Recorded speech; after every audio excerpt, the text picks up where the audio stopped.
Poll management సంస్థలు ఇదివరకటి రోజుల్లో పోల్ మేనేజ్మెంట్ అనేది పార్టీలో ఉన్నటువంటి నాయకులే చేసేవాళ్ళు.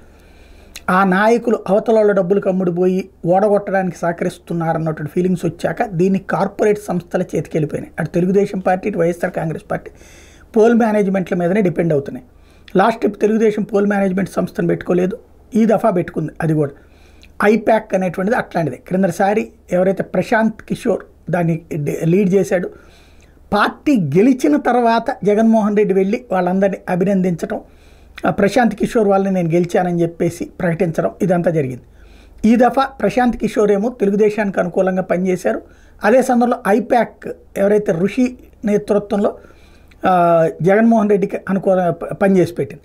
ఇప్పుడు ఎన్నికలకి ముందు, రిజల్ట్ కంటే ముందే జగన్మోహన్ రెడ్డి వెళ్ళి వాళ్ళందరినీ కలవటం, వాళ్ళని అభినందించడం అన్నటువంటిది కీలకం. ఎందుకని ఎన్నికల తర్వాతన పరిస్థితులు తారుమారవుతాయని ముందుగానే అభినందించేశారా, లేదా గెలిచేస్తున్నానన్నటువంటి ధీమాతో ఆల్రెడీ 150కి పైన వస్తాయని ఆయనకున్నటువంటి సర్వే దాంతో ధీమాతో ఆయన ఈ విధమైనటువంటి అభినందనలు తెలియజేశారంటే లాస్ట్ ట్రిప్కి ఈ ట్రిప్కి రూట్ మారిందన్నమాట.